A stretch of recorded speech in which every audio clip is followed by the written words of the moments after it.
Our guest has arrived. Please welcome them with a round of applause.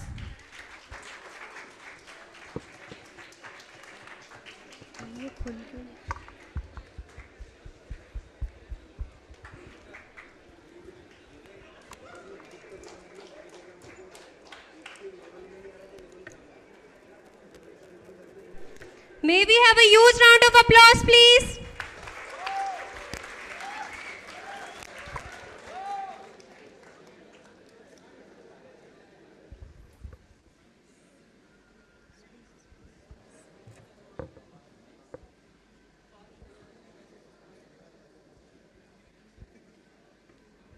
One of the most revered leaders of the world, Mahatma Gandhi, said that live as you were to die tomorrow, learn as you were to live forever.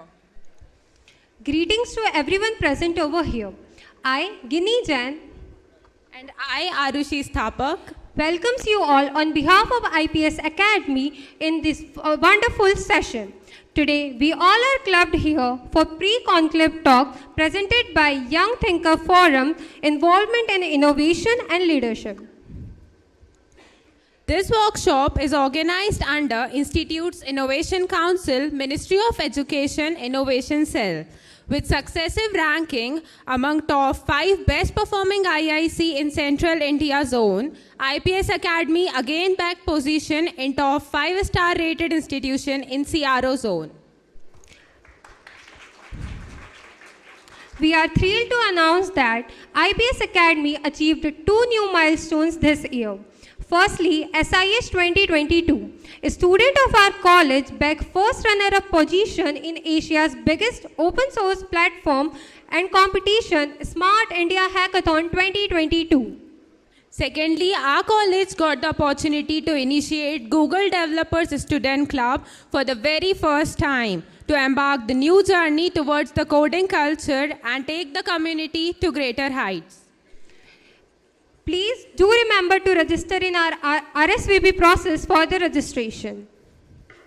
Now, I would like to call Isha to give a brief intro of our keynote speaker.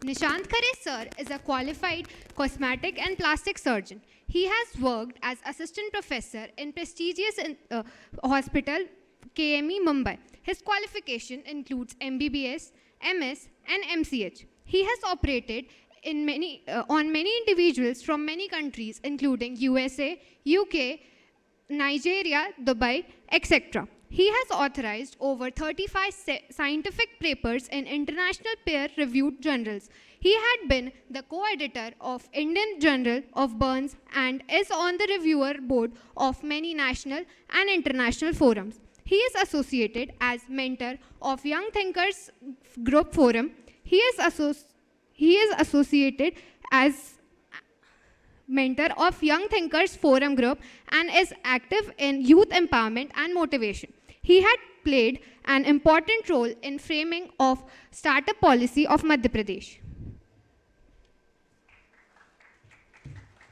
Thank you, Isha.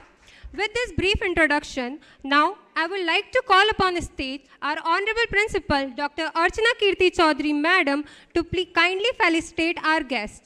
Please, sir. I request Dr. Nishant Khare, sir, to kindly come on the stage. May we have a big round of applause, please?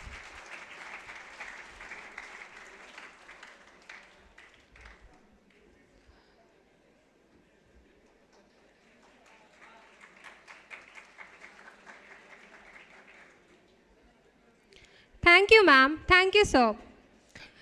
Now, I will request Dr. Nishant Khare, sir, to kindly address this gathering.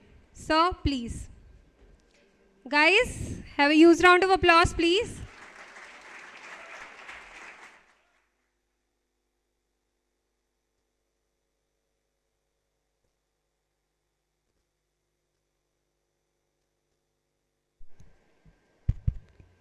सभी को नमस्कार।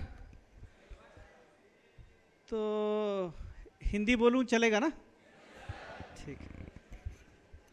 वो एक आपकी जब उम्र में रहे होंगे, 25 साल हो गया अब उस समय को, तो मैडम क्या हुआ, मैं MBBS करने बॉम्बे गया था और वहाँ पे जो इवेंट्स होते थे वो इवेंट्स में डिबेटिंग विबेटिंग और ये प्रकार के इवेंट होते थे। स्वाभाविक रूप से यहाँ से गए थे, उसमें भाग लेते थे और अच्छा करते थे।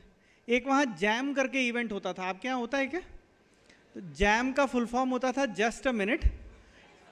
तो वो जस्ट अ मिनट में आपने अंग्रेजी में बोलना शुरू करना पड़ता था और फिर अंग्रेजी बोलते बोलते अगर आपका ग्रामर, वर्ब, सिंटैक्स, प्रोनाउंसिएशन किसी भी प्रकार का एरर अगर है तो सामने वाला व्यक्ति बेल बजाता था और फिर उसके ऊपर चला जाता था। आप कितने सेकंड बोल पाएंगे बिना किसी ग्रामेटिकल, सिंटेक्सियल इस एरर के, उस पर पॉइंट मिलते थे। तो सारे कंपटीशन में बड़ा अच्छा करते थे। जब वो जैम में बैठे तो उसमें 2 सेकंड के आगे बोल ही नहीं पाते थे। फिर बाद में जब मैंने खुद की स्वॉट एनालिसिस करी होगी तो मुझे समझ में आया कि मैं सोचता हिंदी में हूँ अंग्रेजी में बोलते समय भी, तो इसलिए बेहतर है कि हिंदी में सोच के हिंदी में ही बोलें तो वो ठीक रहेगा।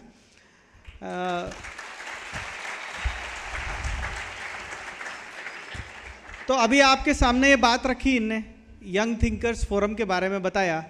मैडम से मैं पूछ रहा था और बीच में जितनी जैसे नमस्ते को बड़ा गा कर एक किसी ने रिस्पांस दिया था या जितनी हलचल देख रहा था, तो कोई नहीं भी बताता तो भी मैं गेस कर लेता कि इंजीनियरिंग स्टूडेंट्स हैं सारे के सारे। तो ये अभी यंग थिंकर्स कॉन्क्लेव का इंट्रोडक्शन दिया। अब एक बहुत सरल सी चीज़ है, बाकी जितना आपसे बात करेंगे आप इंटरैक्टिव बोलिएगा। आपने कुछ बोलना है तो मैं जब कहूँगा तो उसके बाद आप बोल सकते हैं। अब प्रश्न इतना ही है कि अब ये यंग थिंकर्स कॉन्क्लेव हम बार बार लिख रहे हैं कि यंग इंटेलेक्चुअल के बीच में कोई एक इंटरैक्टिव समिट है। रचना इसकी ये होती है कि इसमें 2 दिन का ये इवेंट होता है और 2 दिन के इवेंट में देश के जो टॉप मोस्ट इंटेलेक्चुअल्स हैं, नॉन पॉलिटिकल, हम ऐसे नाम जो कि जैसे आई थिंक वो अमीश त्रिवेदी वगैरह को भी अभी इस बार कोशिश कर रहे हैं, तो बहुत सारे जो लिटरली जिनको हम मानेंगे कि अच्छे इंटेलेक्चुअल्स हैं देश के, किसी एक विषय पर बहुत अच्छा बोल सकते हैं। इस बार प्रयत्न कर रहे हैं कि शशि थरूर जी और विक्रम संपत के बीच में एक डिबेट भी करा सकें करेक्ट हिस्ट्री ऑफ इंडिया पे, क्योंकि हिस्ट्री तो हमको एक अजीब तरीके से पढ़ाई गई, आप और मैं सभी जानते हैं, बताने की ज़रूरत नहीं है। तो इस तरीके का एक इवेंट रहता है जिसमें 2 दिन देश विदेश से जुड़े हुए विभिन्न मुद्दों पर इस प्रकार की चर्चा होती है। 300 की एक लिमिटेड ऑडियंस होती है। ऑडियंस आप में से ही सेलेक्ट की जाती है। आप में से मतलब प्रत्येक कॉलेज से 2, 4, 5, 6, 7 स्टूडेंट और 200 करीब डेलीगेशन बाहर से आते हैं। तो इंदौर भर से होस्ट सिटी जो भी है, जैसे इस बार इंदौर है तो वो 100 करीब रहते हैं। दिल्ली कॉलेज में ये ऑर्गेनाइज होगा, 2 दिन तक इंटरेक्शन होगा और इंटरेक्शन होने में फिर हम इस इंटेलेक्चुअल प्रोसेस को आगे किस तरीके से बढ़ावा दे सकते हैं, ये कुल मिलाकर इस कॉन्फ्रेंस का या इस कॉन्क्लेव का हेतु होता है। तो प्रश्न इतना ही बस है कि ये सारी मेहनत करने की ज़रूरत क्या है, कसरत करने की ज़रूरत क्या है। मैडम को अगर हम ये बोल रहे थे कि भाई यहाँ पे 300 बच्चे बिठाओ, इससे अच्छा ये हो सकता था कि मैडम को बोल देते कि 6 बच्चे भेज दो। जिस तरीके से उनके डर के मारे आप यहाँ आकर बैठ गए, उसी डर के मारे 6 लोग वहाँ आ भी जाते, तो ये भी कोई समस्या नहीं होती। लेकिन कुल मिलाकर कुछ चीज़ें हैं, कुछ स्टोरीज हैं, कुछ कहानियाँ हैं जो हमने सुननी चाहिए, जो हमको समझ में आनी चाहिए। दुनिया भर का ये मानना है और भारत का तो स्पष्ट रूप से सदियों से ये मानना रहा है और हमारा बिल्कुल क्लियर मानना है कि अगर हम वेसल ऑफ चेंज की बात करेंगे कि what will be the vessel of change in times to come, तो the vessel of change has to be the youth of India. ये असंभव सी बात है कि इवन मुझ सरी के लोग भी जो कि अब अपनी मिड 40s में हैं और जिनका कि एक अनुभव है, हम धीरे धीरे अपने आइडिया सेट कर लेते हैं कि यार ये करने से काम होता है और ये करने से काम नहीं होता उधर पे। हम सब ने एक वो बिल्ली और चूहे वाली कहानी सुनी होगी ना। बिल्ली आती थी, चूहों का शिकार करती थी, तो चूहों की एक सभा हुई। चूहों की सभा में चूहे ने कहा कि एक काम करो, बिल्ली को घंटी बांध दो, जब बिल्ली आएगी हमको सुनाई दे जाएगा, हम बच जाएंगे। तो जो एल्डर्स बैठे थे, वो एल्डर्स ने कहा कि भाई बिल्ली को घंटी बांध तो देंगे, लेकिन बिल्ली को घंटी बांधेगा कौन। उसकी एक कहानी आगे ये भी कि उसमें जो सबसे नौजवान चूहा था उसने कहा कि मैं बांधने की कोशिश करता हूँ। तो जो पीछे बैठे हैं ना, जो बूढ़े हैं, वो ये मान चुके हैं कि घंटी नहीं बांधी जा सकती, और जो नया है वो ये सोच सकता है कि शायद घंटी बांधी जा सकती हो। तो जो वेसल ऑफ चेंज है आने वाले समय में इस देश में, वो इस देश का यूथ ही होगा। अब यूथ की समस्या क्या? तो यूथ की समस्या यह है कि बहुत सारा जो डायलॉग है एक प्रकार का यूथ जो कि देश के बारे में अच्छा सोचता है, अच्छा करने की नीयत रखता है, वो प्रकार का यूथ देश के लिए डायलॉग में या तो इंटरेक्ट ही नहीं करता है, एंगेज ही नहीं होता है, या ये मान के चल लेता है कि ये हमारा काम ही नहीं है। उसके हिसाब से उसका सब्जेक्ट पढ़ना दुनिया का सबसे बड़ा काम है। सब्जेक्ट पढ़ के भी क्या होगा क्या नहीं होगा ये तो आने वाला समय बताएगा। लेकिन और दूसरा, हम कई बार ये सोच लेते हैं कि अगर ये काम हम करेंगे तो ये हमसे कैसे होगा, हमारे करने से कैसे होगा, मेरे करने से कोई इतना बड़ा काम कैसे हो जाएगा। एक छोटी सी कहानी है, मैं आज दोपहर में ही बता रहा था।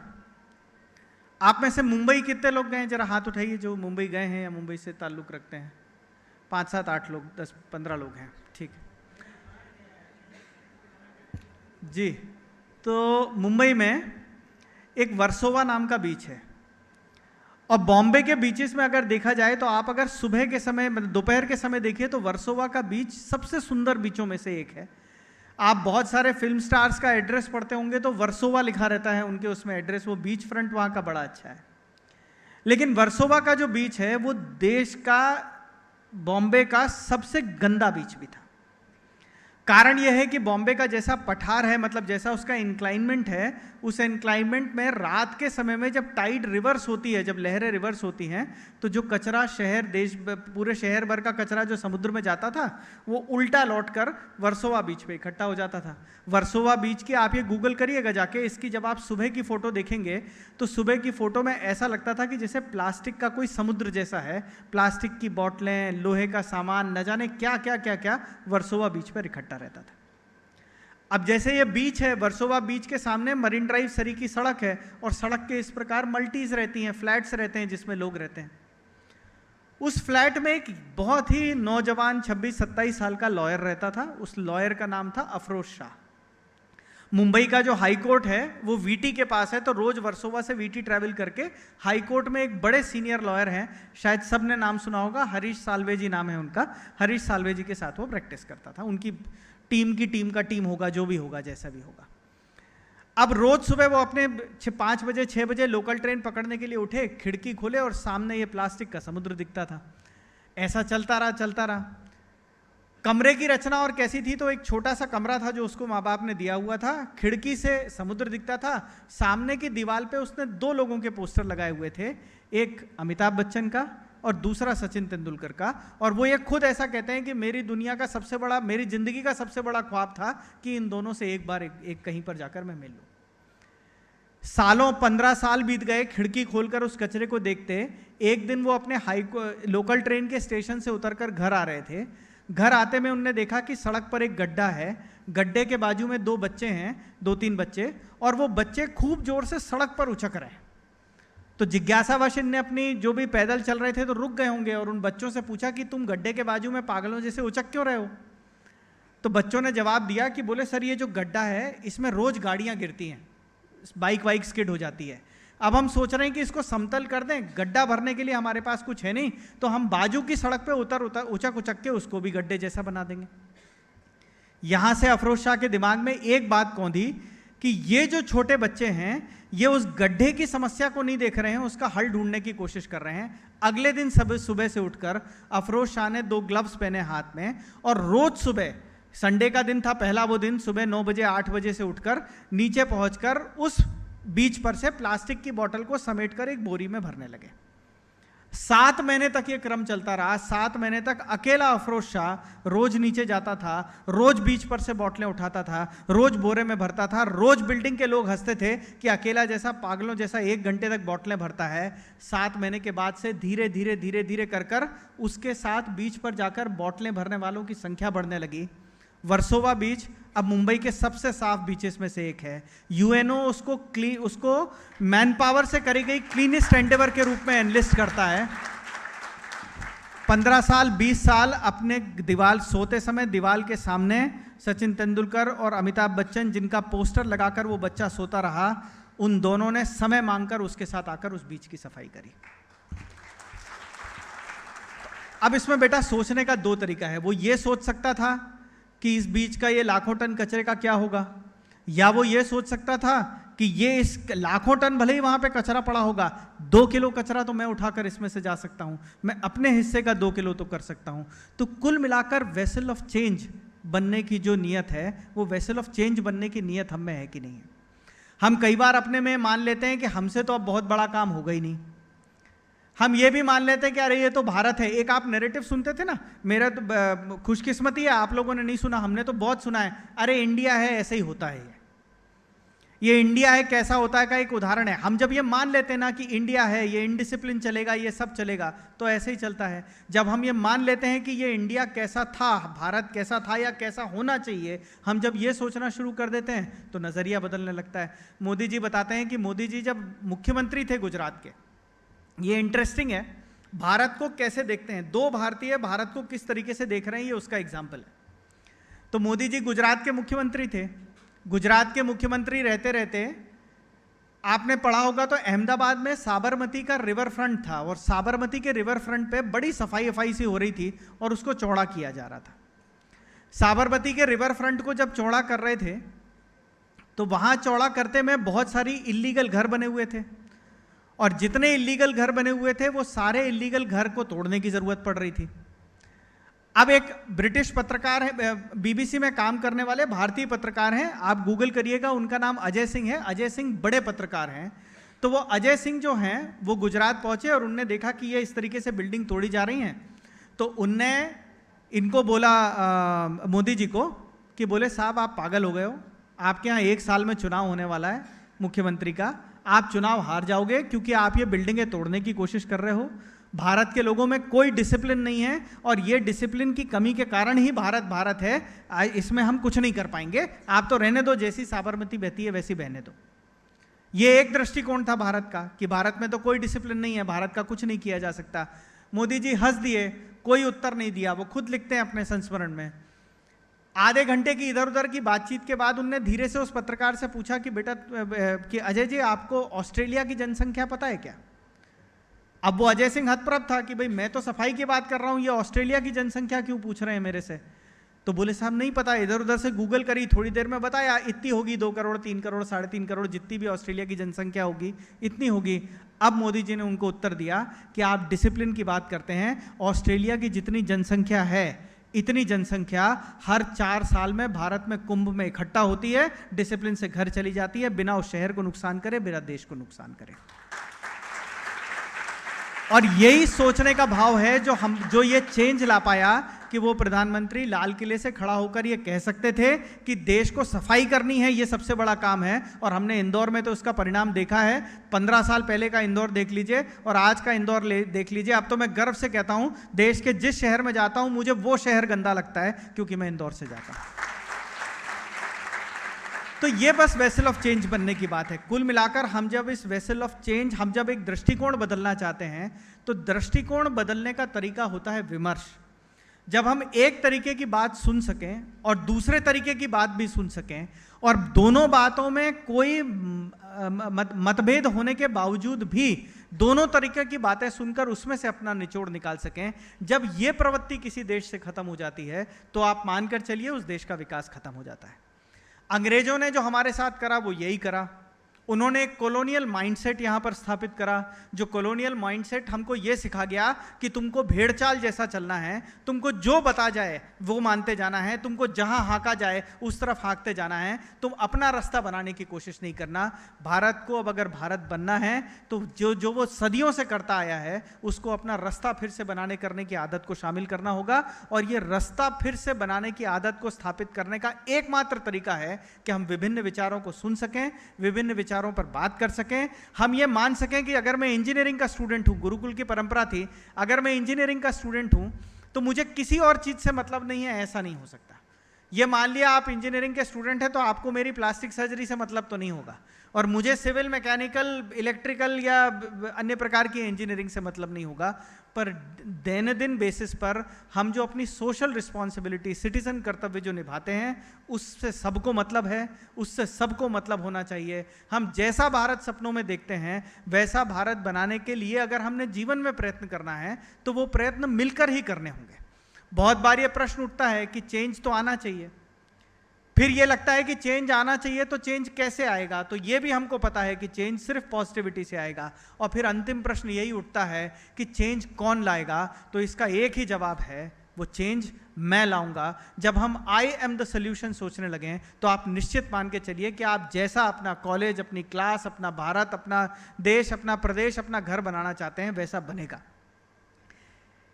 एक अंतिम स्टोरी है, कितना बड़ा चेंज कोई सिंगल व्यक्ति कर सकता है, वो जब बस ये मान सके कि उसके मन में उसको चेंज करना है। आप में से अगर कोई बंगाल के ओरिजिन से लोग हों तो बंगाल में आप हैं, आपका नाम बताओ बेटा।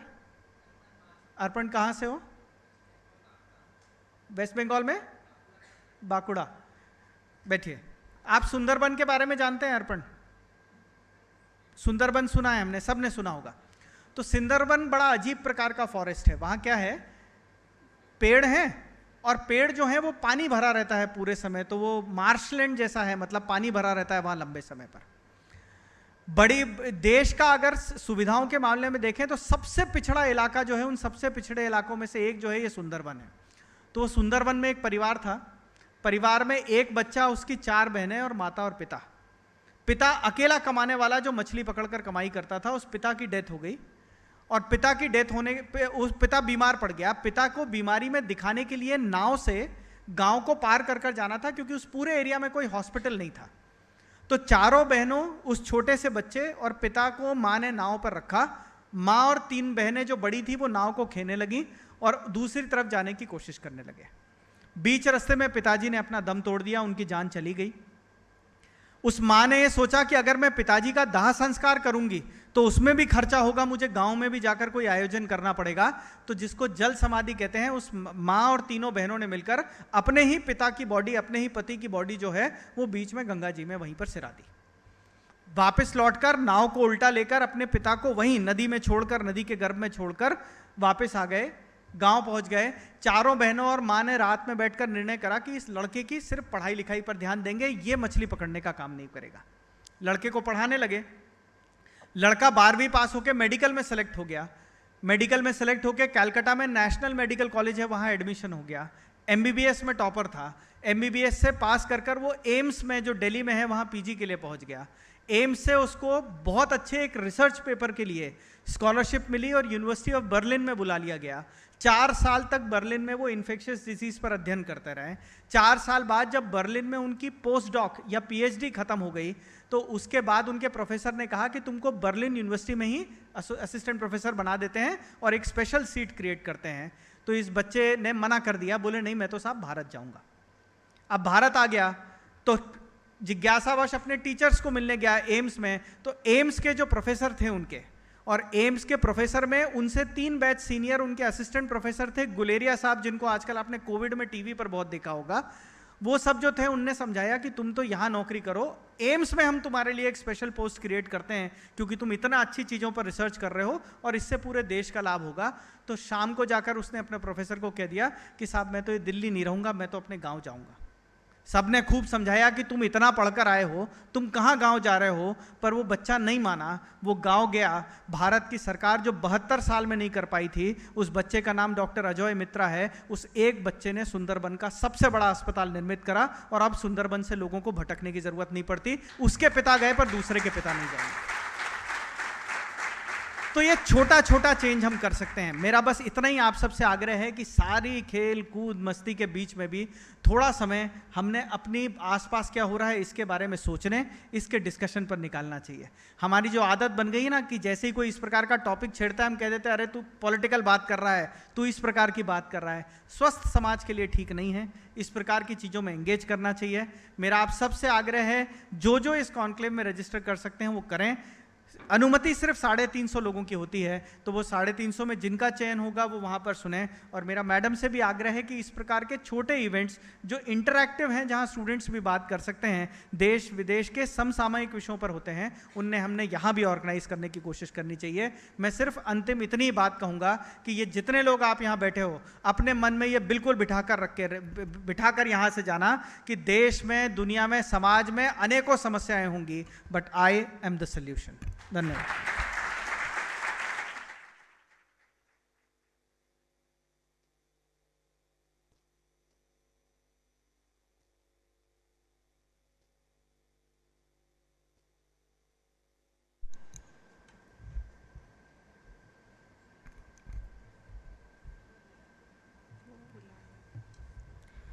Now, I would like to call Mr. Unnit Jhanjri, member of YTF, to give a brief intro about Young Thinkers Conclave 2022. May we have a round of applause, please?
Hello, नमस्कार।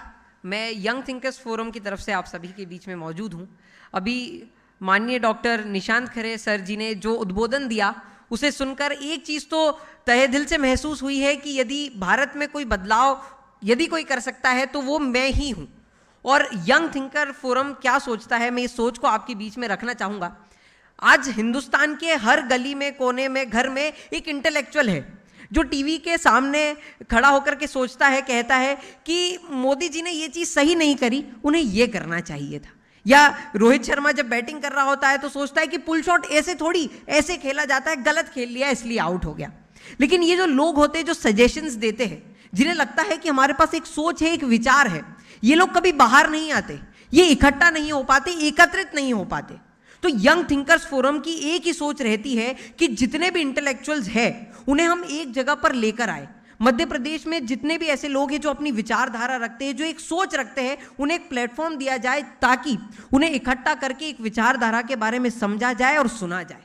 तो यंग थिंकर्स फोरम इस बार जो 29 और 30 अक्टूबर को Delhi college में conclave करा रहे हैं, तो उसका यही उद्देश्य रहेगा कि देश भर से जितने भी इंटेलेक्चुअल्स हैं उस कॉन्क्लेव में आए और 6 ऐसे विषय रहेंगे जिस पर की नोट स्पीकर्स को बुलाया जाएगा और उनके साथ उन बच्चों का वार्तालाप होगा। इसकी संख्या कम रखने का कारण यही है ताकि हम उसको बड़ा इंटरैक्टिव सेशन बना सके।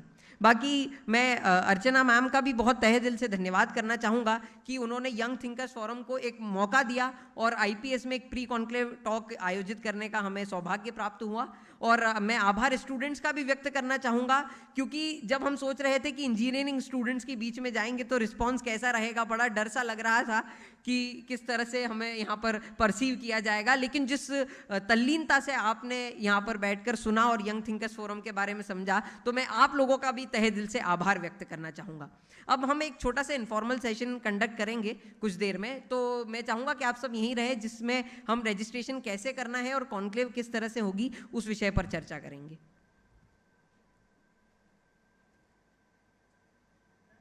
जी सर, एक इनफॉर्मल सेशंस अब स्टूडेंट्स के साथ में।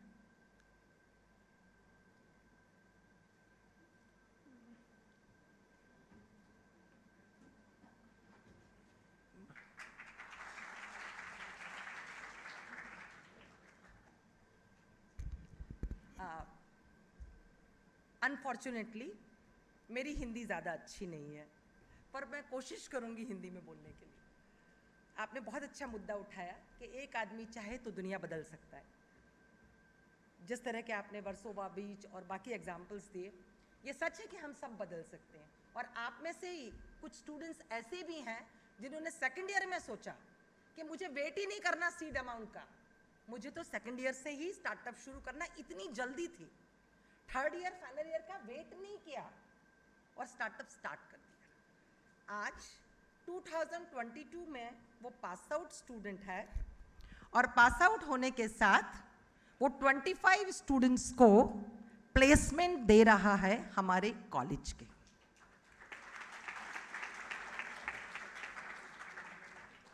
मेरी बड़ी अजीब सी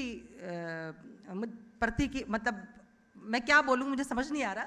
मेरी पहली मुलाकात माननीय निशांत खरे जी से इंसिडेंटली एक इवेंट में हुई थी और उस इवेंट में ये बात चल रही थी कि इंदौर को 24 घंटे खुला रहना चाहिए। अगर स्टार्टअप को और प्रमोट करना है तो हमें इंदौर को खुला रखना चाहिए 24/7। बड़ा अजीब कोइंसिडेंस है, जब मेरी नेक्स्ट मुलाकात हुई वो दिन था जिसमें इंदौर 24/7 खुल गया। तो अगर वो जो आपको एग्जाम्पल्स दे रहे थे, मुझे लगता है निशांत खरे जी इंदौर के लिए वो एक एग्जाम्पल हैं जिन्होंने ये क्रिएट किया। और यंग थिंकर कॉन्क्लेव का सबसे बड़ा ऑब्जेक्टिव आपने जो बताया कि नॉन पॉलिटिकल लीडर्स को बुलाएंगे, एंड मैं ये मानती हूं कि नॉन पॉलिटिकल ही ये ऑर्गेनाइजिंग कमेटी मेंबर्स हैं। So because it is non political, obviously स्वस्थ समाज का निर्माण करने के लिए करना क्या है, जो मैंने कहा, जो इन्होंने कहा, जो किसी और ने कहा नहीं, जो तुमने सोचा, जो तुमने चाहा कि मुझे करना है तो ये बदलेगा। तो जैसे आपने बताया, I am the solution, I think it's the best tagline I ever heard, that I am the solution. अगर हम सब ये सोच लें तो ये प्रॉब्लम बिल्कुल भी नहीं होगी। हमने सर जब अपनी जर्नी शुरू की थी, less than 100 students, a single room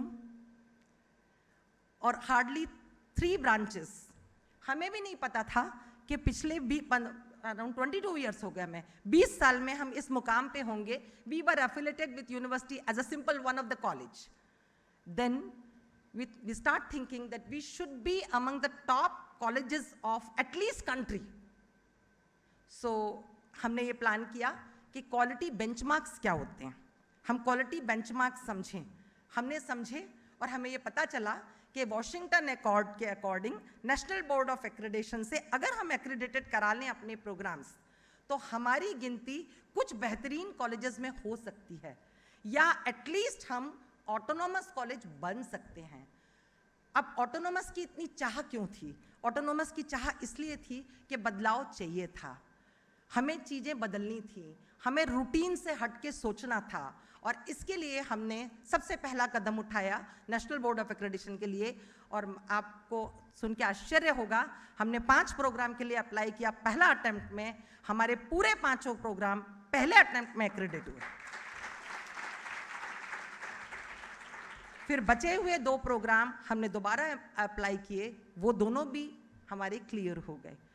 उसका नतीजा ये हुआ, अगर हम 1000 में से मोर देन 675 मार्क्स स्कोर करें कम से कम 3 प्रोग्राम में, तो हम एलिजिबल हैं ऑटोनॉमी के लिए। और आपको सुनकर आश्चर्य होगा, हमारे पास पहले अटेम्प्ट में ही मोर देन 675 मार्क्स के मोर देन 3 प्रोग्राम्स थे। और नतीजा, हमारे पहले अटेम्प्ट में हमें 10 साल की ऑटोनॉमी मिली। और अब इस ऑटोनॉमी का सबसे बड़ा उपयोग मुझे समझ आया, जो मैंने अब तक नहीं सोचा था, ये angle sir, I am the solution, that मेरे दिमाग में इतना क्लियर नहीं था, लेकिन अब मुझे बहुत क्लियर है कि मुझे इस तरह की वर्कशॉप्स को भी प्रमोट करना है। आपने खूब कहा कि ज़रूरी नहीं है कि इंजीनियर है तो केवल इंजीनियरिंग पे ही ध्यान दे। अगर इंजीनियर है तो बेहतर सोच, चाहे इंजीनियर हो, चाहे मेडिकल हो, चाहे लॉ हो या साइंस हो या आर्ट्स हो, कॉमर्स हो, आप एक बेहतर इंसान बन सकते हैं। और आपका रोल एक बहुत महत्वपूर्ण रोल है, आप इस दुनिया में कुछ करने आए हैं। तो हमेशा एक ही बात ध्यान रखें, हम होंगे कामयाब, हम होंगे कामयाब एक दिन। मन में है विश्वास, पूरा है विश्वास, हम होंगे कामयाब एक दिन। धन्यवाद सर।